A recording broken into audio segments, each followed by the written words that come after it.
चलिए बच्चों, आज की क्लास शुरू करते हैं। आज की क्लास में हम दूरदर्शी पढ़ेंगे।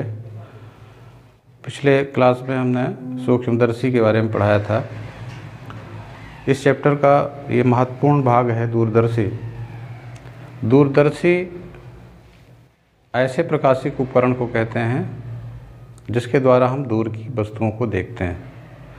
दूर की वस्तुओं को देखने के लिए दो तरह के दूरदर्शी बनाए जाते हैं। एक परावर्तक दूरदर्शी होता है, दूसरा अपवर्तक दूरदर्शी होता है। परावर्तक दूरदर्शी में हम अभिदृश्यक के रूप में दर्पण का प्रयोग करते हैं और अपवर्तक दूरदर्शी में हम अभिदृश्यक की जगह लेंस का प्रयोग करते हैं, उत्तल लेंस का प्रयोग करते हैं। तो ये थोड़ा सा फ़र्क है दोनों में। आज हम अपवर्तक दूरदर्शी ले रहे हैं। ये दूरदर्शी भी दो तरह का आपको पढ़ना है, एक खगोलीय दूरदर्शी और दूसरा पार्थिव दूरदर्शी। खगोलीय दूरदर्शी हम ऐसे दूरदर्शी को कहते हैं जिसके द्वारा हम आकाशीय पिंडों को देखते हैं, और पार्थिव दूरदर्शी हम ऐसे दूरदर्शी को कहते हैं जिसके द्वारा हम पृथ्वी पर स्थित वस्तुओं को देखते हैं। यानी पृथ्वी पर स्थित दूर की वस्तुओं को देखने के लिए जिस दूरदर्शी का इस्तेमाल किया जाता है उसको हम पार्थिव दूरदर्शी कहते हैं। अब देखिए, ये दोनों दूरदर्शी आपके कोर्स में हैं। सबसे पहले हम खगोलीय दूरदर्शी बता रहे हैं। दूरदर्शी की आवर्धन क्षमता कैसे निकालते हैं, इसके लिए हम थोड़ा सा इसका बेस बताना चाहेंगे ताकि आगे आपको समझ में आए। सूक्ष्मदर्शी में आपने आवर्धन क्षमता कैसे निकाली थी, उसका सूत्र क्या था? यम बराबर बीटा बटे अल्फ़ा, जहाँ बीटा क्या है? प्रतिबिंब के द्वारा बनाया गया दर्शन कोण, यानी नेत्र पर या नेत्र लेंस पर बनाया गया दर्शन कोण प्रतिबिंब के द्वारा, बटे वस्तु को स्पष्ट दृष्टि की न्यूनतम दूरी पर रखने पर बनाया गया दर्शन कोण। इस तरह से बीटा बटे अल्फ़ा लेकर के सूक्ष्मदर्शी की आवर्धन क्षमता आपने निकाली थी। दूरदर्शी में हम क्या करते हैं, चूँकि इसमें वस्तु दूर होती है, बहुत अधिक दूरी पर वस्तु होती है, तो वस्तु को हम स्पष्ट दृष्टि की न्यूनतम दूरी पर कैसे रखेंगे, तो अल्फ़ा का मान कैसे निकाला जाएगा, इसके लिए एक तरीका बनाया गया है। आपने उत्तल लेंस में देखा था कि जब वस्तु अनंत पर होती है तो उसके द्वारा प्रतिबिंब कहाँ पर बनता है? फोकस पर बनता है। उत्तल लेंस के द्वारा अगर अनंत पर वस्तु है तो उसका प्रतिबिंब कहाँ बनता है? फोकस पर बनता है। यहाँ पर हम क्या करते हैं, दूरदर्शी में जो दूर से आने वाली किरणें हैं उनको हम इस तरह से दिखाते हैं। देखिए, यहाँ पर मुख्य अक्ष के समानांतर किरणें आ रही हैं तो फोकस पर मिल रही हैं, यानी बिंदु के आकार का प्रतिबिंब बन रहा है। यहाँ पर प्रकाश की किरणें समानांतर तो हैं, दूर से आ रही हैं, बहुत दूर से आ रही हैं, इसलिए ये समानांतर किरणें हैं, लेकिन मुख्य अक्ष के समानांतर नहीं हैं, मुख्य अक्ष से एक कोण बना रही हैं। ये देखिए, प्रकाश केंद्र से जाने वाली जो ये किरण है, ये जो कोण बनता है इसी को हम वस्तु के द्वारा बनाया गया दर्शन कोण मान लेते हैं। अल्फ़ा हम इसी को मानते हैं और इसी से हम आवर्धन क्षमता निकाल लेते हैं। तो इस बात को आप ध्यान रखेंगे तो आगे बात समझ में आ जाएगी। सबसे पहले देखते हैं खगोलीय दूरदर्शी। जैसा कि ये पहला चित्र आपको दिखाई दे रहा है, इसमें दो समाक्ष बेलनाकार नलियाँ होती हैं। पहली नली अधिक व्यास की होती है, दूसरी नली कम व्यास की होती है। अधिक व्यास वाली नली के सामने वाले मुख पर एक उत्तल लेंस लगा होता है जो अभिदृश्यक का काम करता है, और जो पतली नली है उसके अंतिम छोर पर एक उत्तल लेंस लगा होता है जो अभिनेत्र लेंस का काम करता है। इन दोनों में फ़र्क क्या होता है? अभिदृश्यक लेंस की फोकस दूरी अधिक होती है और इसका द्वारक भी बड़ा होता है। अभिनेत्र लेंस की फोकस दूरी भी कम होती है और इसका द्वारक भी कम होता है। देख रहे हैं, छोटा दिख रहा है, तो इसी से आपको अंदाज़ा लगा लेना चाहिए। सूक्ष्मदर्शी में, संयुक्त सूक्ष्मदर्शी में आपने देखा था कि अभिदृश्यक छोटा होता है, उसकी फोकस दूरी कम होती है, उसमें अभिनेत्र लेंस का द्वारक बड़ा होता है और फोकस दूरी अधिक होती है। इसमें खगोलीय दूरदर्शी में अभिदृश्यक का व्यास या द्वारक अधिक होता है और फोकस दूरी अधिक होती है, और अभिनेत्र लेंस का द्वारक छोटा होता है और उसकी फोकस दूरी कम होती है। इसमें दो स्थितियों में हम प्रतिबिंब देखते हैं। यहाँ पर पहली स्थिति में आप देख रहे हैं, ये आपका अभिदृश्यक लेंस हो गया। वस्तु से आने वाली इस तरह से प्रकाश की किरणें ये फोकस तल पर मिलती हैं। यहाँ पर प्रकाश की किरणें कहाँ पर मिलेंगी? फोकस तल पर। अभी हमने इस तरह से चित्र दिखाया था, ये किरणें यहाँ पर मिलती हैं। तो ये फोकस बिंदु पर नहीं मिलती बल्कि फोकस तल पर मिलती हैं। ये देखिए, ये जो होगा इसको हम फोकस तल कहते हैं। यानी अभिदृश्यक द्वारा जो प्रतिबिंब बनेगा वो फोकस तल पर बनेगा। यहाँ पर आप देख रहे हैं, पहली स्थिति में एफओ और एफई एक ही बिंदु पर हैं, यानी अभिदृश्यक के फोकस तल पर बनने वाला जो प्रतिबिंब है वो नेत्र लेंस के ठीक फोकस पर बनता है, और नेत्र लेंस के फोकस पर इस प्रतिबिंब के बनने के कारण इसका जब पुनः प्रतिबिंब बनेगा वो अनंत पर बनेगा। यहाँ आप देख रहे हैं, इसे चलने वाली ये समानांतर किरण फोकस से चली गई और ये प्रकाश केंद्र से जाने वाली ये किरण सीधे निकल गई। ये दोनों समानांतर हैं, इनको हम पीछे की तरफ अगर बढ़ाएंगे तो ये कहीं नहीं मिलेंगे, अनंत पर माना जाएगा कि मिलती हैं। तो इस तरह से ये प्रतिबिंब अनंत पर बनेगा। ये जो दूसरा चित्र दिख रहा है, इसमें अभिदृश्यक के द्वारा बनने वाला ये प्रतिबिंब पी क्यू नेत्र लेंस के फोकस से कम दूरी पर बन रहा है। देख रहे हैं, ये एफ आई है, ये एफ ओ है, यानी एफ ओ जो है ये एफ आई के इधर आगे है, कम दूरी पर है। तो ऐसी स्थिति में नेत्र लेंस के फोकस और प्रकाश केंद्र के बीच इस प्रतिबिंब की स्थिति होगी, और ऐसी स्थिति में इस लेंस के द्वारा जो प्रतिबिंब बनेगा वो आभासी बड़ा सीधा होगा। ये देख रहे हैं समानांतर किरण, ये फोकस से चली गई, ये एक किरण सीधे चली गई प्रकाश केंद्र से, इनको हम पीछे की तरफ बढ़ाए हैं तो यहाँ पर पी डैश क्यू डैश अंतिम प्रतिबिंब बन गया। यही पी डैश क्यू डैश के द्वारा बनाया गया जो दर्शन कोण होगा उसी को हम बीटा मानेंगे, और यहाँ पर ये जो कोण आप देख रहे हैं ओ पर बन रहा है, अब दृश्यक लेंस के प्रकाश केंद्र पर बन रहा है, उसको हम अल्फा मानेंगे। तो आवर्धन क्षमता कैसे निकालेंगे, इसको थोड़ा सा ध्यान से देखेंगे तो बहुत आसान लगेगा। आवर्धन क्षमता यम बराबर बीटा बटे अल्फ़ा या टैन बीटा बटे टैन अल्फ़ा ये हो जाता है।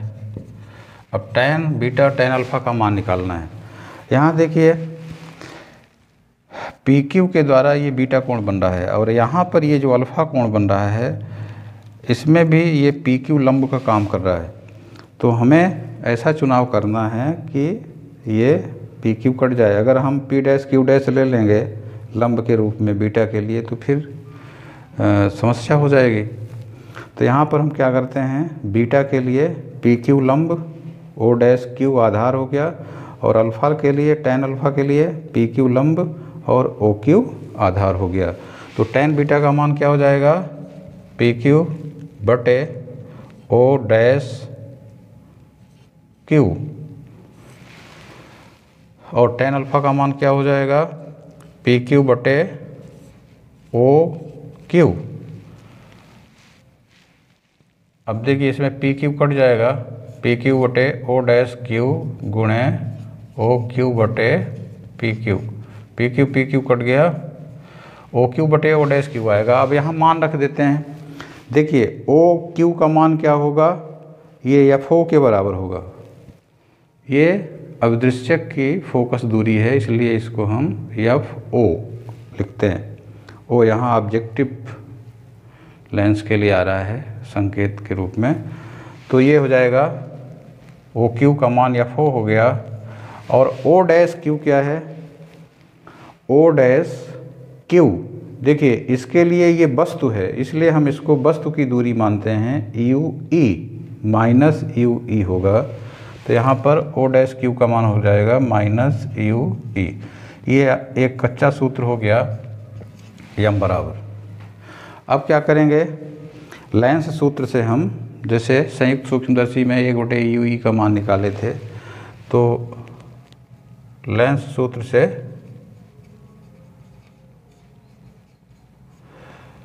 एक बटे भी माइनस 1/यू बराबर 1/एफ, ये आपका लेंस सूत्र है। इस क्रम में लिखेंगे तो ज़्यादा आसान रहेगा। अब देखिए यहाँ पर हम भी क्या मानेंगे, प्रतिबिंब ये बन रहा है, नेत्र लेंस के द्वारा ये प्रतिबिंब बन रहा है। ये दूरी माइनस डी, स्पष्ट दृष्टि की न्यूनतम दूरी पर ये प्रतिबिंब बन रहा है। तो यहाँ पर हम भी की जगह माइनस डी रखेंगे और यू की जगह हम माइनस यू ई रखेंगे। ये बराबर हो गया 1/एफ ई। अब देखिए ये माइनस 1/डी हो गया, ये प्लस 1/यू हो गया, यू ई हो गया, ये 1/एफ ई हो गया।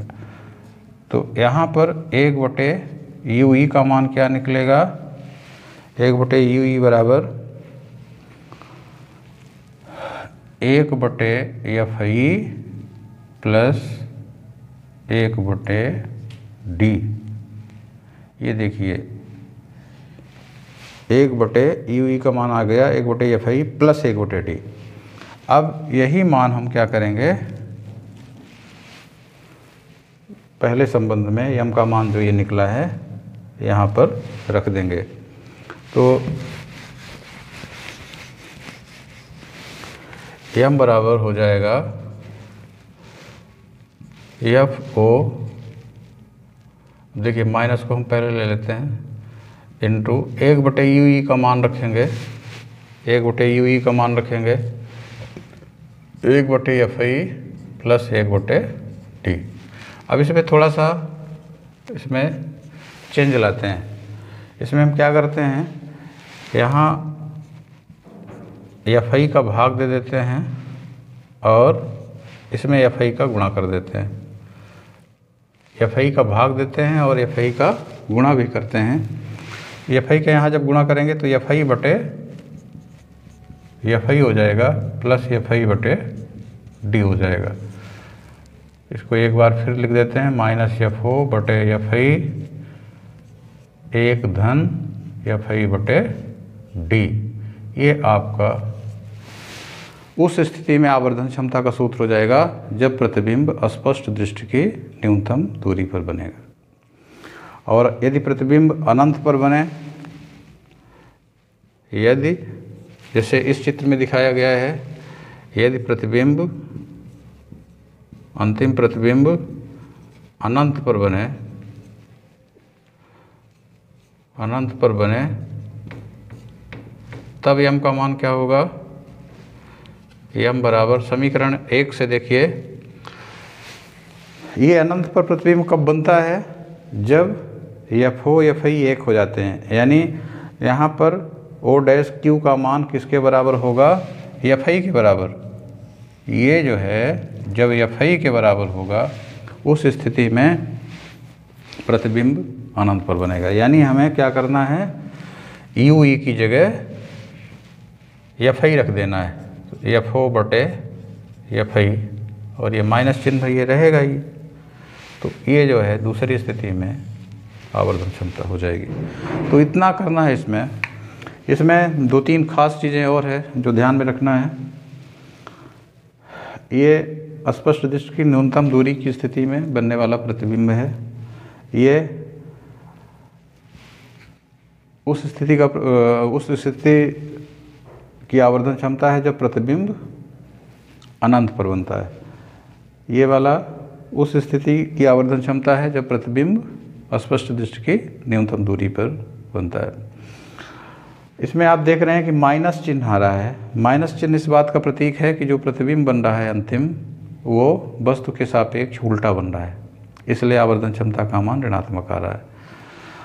और इसमें जो दूरदर्शी की लंबाई है, कभी कभी यही परीक्षा में पूछ देता है।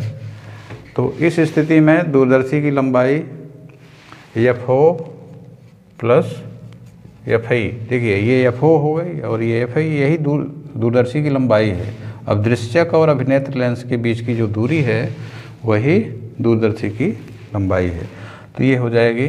अन्य स्थितियों में FO प्लस UE होगी। तो ये ध्यान में रखना है। अगर स्पष्ट दृष्टि की न्यूनतम दूरी पर प्रतिबिंब बन रहा है उस स्थिति में ये लंबाई हो जाएगी। अधिकतम लंबाई ये होगी FO प्लस FI। तो बस इतना इसमें करना है।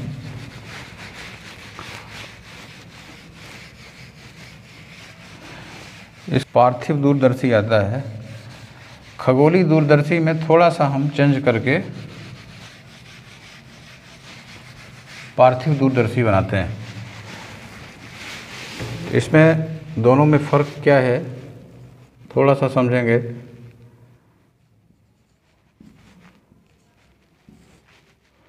पार्थिव दूरदर्शी,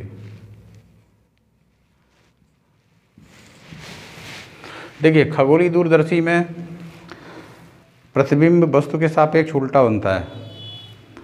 तो जब हम खगोलीय पिंडों को देखते हैं तो उल्टा प्रतिबिंब कोई मायने नहीं रखता, क्योंकि सभी खगोलीय पिंड गोलाकार होते हैं तो उनका उल्टा सीधा एक जैसा होता है। लेकिन अगर हम ज़मीन की वस्तुओं को, पृथ्वी की वस्तुओं को देखेंगे तो उनको सीधा दिखाई देना चाहिए, नहीं तो हम वस्तु का सही मूल्यांकन नहीं कर पाएंगे।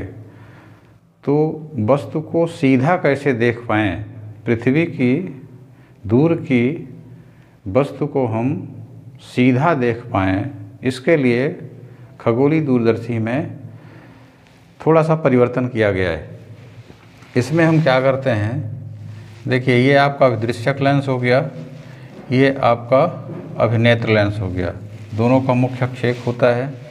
यहाँ पर हम एक लेंस और लगाते हैं जिसको हम प्रतिलोमक लेंस या फील्ड लेंस कहते हैं। ये LO हो गया, ये आपका LI हो गया, इसको हम LF कहते हैं। अब इसमें क्या होता है कि अभिदृश्यक के द्वारा दूर स्थित वस्तु का जो प्रतिबिंब बनता है वो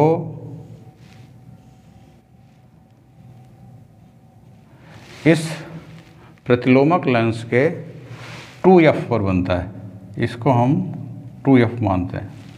देखिए ये आपका FO होगा, ये अभिदृश्यक लेंस का फोकस तल होगा जिस पर प्रतिबिंब बन जाएगा। अब ये जो एक लेंस और आ गया है प्रतिलोमक लेंस, इसके 2F पर जब ये प्रतिबिंब बनेगा तो इसका पुनः प्रतिबिंब ये आपका बन जाएगा, ठीक उतना ही बड़ा बनेगा जितना बड़ा यहाँ पे प्रतिबिंब बन रहा है। मतलब इसको अगर हम PQ मान लें तो ये जो P डैश Q डैश होगा, P डैश Q डैश, ये PQ के ही बराबर होगा। आपने उत्तल लेंस में प्रतिबिंब बनने की अलग अलग स्थितियाँ देखी थी। उसमें एक स्थिति आई थी, ध्यान होगा, उत्तल लेंस के सामने जब हम 2F पर वस्तु को रखते हैं तो उसका प्रतिबिंब 2F पर ही बनता है। 2F पर अगर वस्तु को रखते हैं तो उसका प्रतिबिंब कहाँ बनता है, दूसरी तरफ 2F पर ही बनता है, उल्टा बनता है, वास्तविक बनता है और वस्तु के बराबर बनता है। यानी ये जो PQ प्रतिबिंब यहाँ बन रहा है, इसका इस प्रतिलोमक लेंस के द्वारा P डैश Q डैश जो प्रतिबिंब बन रहा है ये इतना ही बड़ा बनेगा। अब ये जो P डैश Q डैश बना, ये देखिए वस्तु के सापेक्ष सीधा होगा। ये जो वस्तु है, दूर स्थित वस्तु है, वस्तु कैसी होगी, इस तरह की वस्तु होगी, तो वस्तु के सापेक्ष ये सीधा बन रहा है। अब इसकी जो स्थिति होती है ये नेत्र लेंस के सापेक्ष फोकस दूरी से कम दूरी पर होती है। इसमें भी दो स्थितियां होती हैं। अगर इसकी स्थिति ठीक फोकस पर हो जाए तो इसका प्रतिबिंब अनंत पर बनेगा। ये देखिए समानांतर किरण ये फोकस से चली गई और एक ये फोकस से जाने वाली किरण सीधे चली गई। इनको हम पीछे की तरफ बढ़ाएंगे तो ये किरणें कहीं नहीं मिलेंगी, क्योंकि ये समानांतर हैं। ये समानांतर किरणें ऐसे प्राप्त होंगी, यानी इस स्थिति में प्रतिबिंब अनंत पर बनेगा। ऐसा कब होगा? जब प्रतिलोमक लेंस के द्वारा बनाया गया प्रतिबिंब ठीक नेत्र लेंस के फोकस पर बनेगा। अगर हम चाहते हैं कि स्पष्ट दृष्टि की न्यूनतम दूरी पर प्रतिबिंब बने तो हमें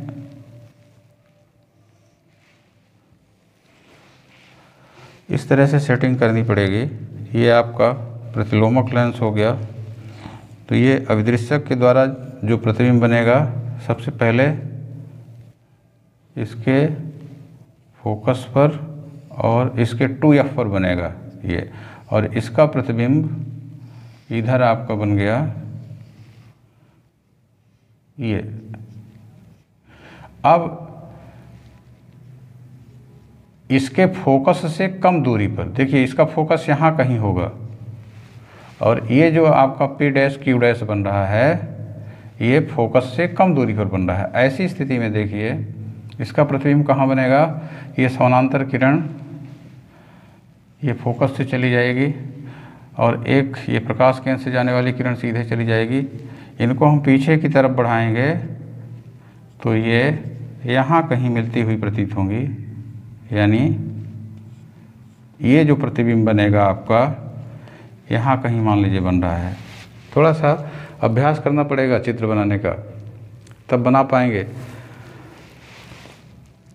ये प्रतिबिंब P double dash Q double dash बनेगा, ये अंतिम प्रतिबिंब होगा। देखिए इस टाइप का प्रतिबिंब बनेगा। वस्तु हमारी इस टाइप की है, यानी वस्तु हमें सीधा दिखाई देगी। इस प्रतिबिंब के माध्यम से वस्तु हमें सीधा दिखाई देगी। तो ये कमाल किसका है? ये इस प्रतिलोमक लेंस का कमाल है, LF का कमाल है। ये आपका अभिदृश्यक है, ये आपका अभिनेत्र लेंस है, ये LF फील्ड लेंस है जिसको हम प्रतिलोमक लेंस भी कहते हैं। ये प्रतिलोम कर देता है, यानी अभिदृश्यक के द्वारा बनाए गए प्रतिबिंब को उल्टा कर देता है, यानी प्रतिलोम करता है, यानी वस्तु के सापेक्ष सीधा कर देता है। और फिर इसका प्रतिबिंब नेत्र लेंस के द्वारा बनता है, तो अंतिम प्रतिबिंब हमें वस्तु के सापेक्ष सीधा दिखाई देता है। तो ये रहस्य है इसमें पार्थिव दूरदर्शी में। अब देखिए आवर्धन क्षमता आपको किताब में इस तरह से लिखा मिलेगा कि इसकी आवर्धन क्षमता खगोलीय दूरदर्शी की आवर्धन क्षमता के ही बराबर होती है। सिर्फ चिन्ह का अंतर होता है, उसमें ऋणात्मक आता है, इसमें धनात्मक आता है। लेकिन अगर परीक्षा में पूछ दिया कि पार्थिव दूरदर्शी का वर्णन कीजिए और इसकी आवर्धन क्षमता निकालिए, तो फिर आपको वही प्रोसेस करनी पड़ेगी।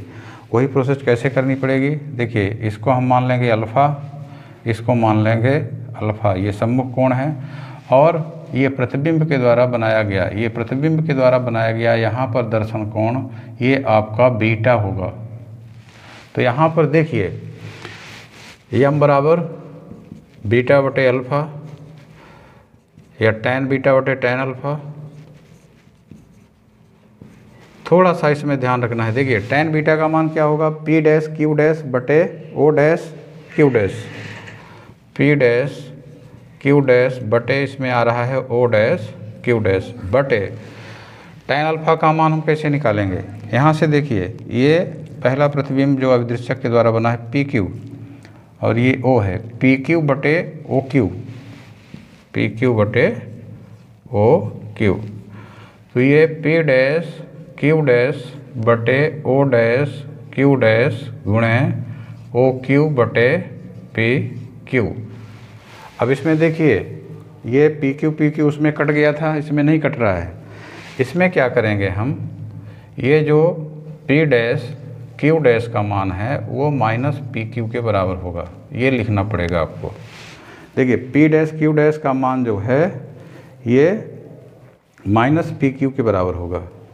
ये देख रहे हैं मुख्य अक्ष के नीचे है इसलिए ऋणात्मक होगा और ये मुख्य अक्ष के ऊपर इसलिए धनात्मक होगा। इसलिए हम बिना ये लिखे नहीं काट सकते। तो यहाँ क्या करेंगे हम?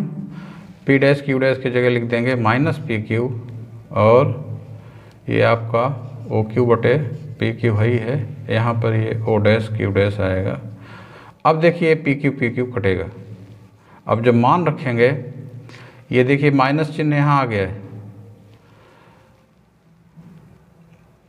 तो यहाँ पर ओ क्यू का मान क्या होगा, ओ क्यू, ये जो है फोकस पर न बन रहा है तो ये क्या लेते हैं, एफ ओ। तो ये माइनस चिन्ह है, इसको हम नहीं छोड़ेंगे। ये माइनस चिन्ह जो है, पी क्यू तो काट दिए लेकिन माइनस चिन्ह रहेगा ना, तो minus O Q F O हो गया। और ओ डैश क्यू डैश क्या है, ओ डैश क्यू डैश, ये है आपका यू ई, ये ऋणात्मक, उसमें भी ये आया था तो माइनस यू ई। अभी देखिए माइनस माइनस ये कट गया, तो इस तरह से m बराबर क्या आ गया, एफ ओ बटे यू ई। उसमें माइनस आया था, इसमें माइनस नहीं आ रहा है, यही फ़र्क है। अब आपने क्या किया था, लेंस सूत्र से 1 बटे यू ई का मान निकाला था, ध्यान होगा, उसको देख लेंगे फिर से रिवाइज करके। अब हम उसको दोबारा नहीं बता रहे हैं।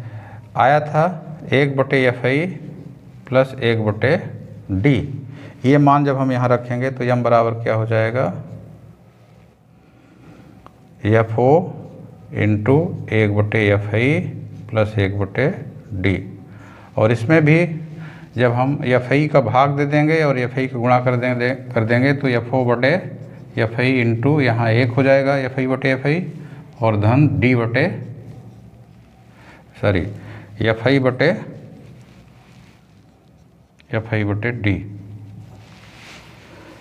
एफ आई का भाग दिए तो एफ ओ बटे एफ आई हो गया, और एफ आई का गुणा किए तो यहाँ 1 आ गया और प्लस एफ आई बटे डी आ गया। ठीक है, तो ये आपका यम का मान हो जाएगा। और प्रतिबिंब अगर हम अनंत पर देखना चाहते हैं, ये स्पष्ट दृष्टि की न्यूनतम दूरी की स्थिति में आवर्धन क्षमता हो जाएगी। अगर हम इस स्थिति में प्रतिबिंब देखना चाहते हैं तो यू ई का मान किसके बराबर हो जाएगा, ये आपका जो यू ई है वो एफ आई के बराबर हो जाएगा। इस स्थिति में प्रतिबिंब अनंत पर बनेगा। तो ऐसी स्थिति में आवर्धन क्षमता क्या हो जाएगी, यम बराबर एफ ओ बटे एफ आई। ये देखिए एफ ओ बटे यू ई है तो यू ई की जगह क्या रख देंगे, एफ आई रख देंगे, तो एफ ओ बटे एफ आई हो जाएगी। तो ये थोड़ा सा अभ्यास करेंगे तो दोनों ये आपका तैयार हो जाएंगे। पार्थिव दूरदर्शी और खगोलीय दूरदर्शी को एक साथ आप तैयार करें। ये आवर्धन क्षमता का व्यंजक निकालना दोनों का सेम है, बस थोड़ा सा इसमें ये प्रतिलोमक लेंस आ जाता है। इसमें जो इसकी लंबाई है दूरदर्शी की वो बढ़ जाएगी। यहाँ देखिए ये आपका एफ ओ हो गया, ये एफ आई हो गया, ये 2F और ये 2F, तो 2F प्लस 2F 4F हो गया। यानी लंबाई इसकी अधिकतम क्या होगी, F O plus 4F plus F I, ये दूरदर्शी की लंबाई हो जाएगी। एफ ओ प्लस ये 4F हो गया क्योंकि 2F इधर है, 2F ये है। तो इस तरह से आप इन दोनों को कर लीजिए।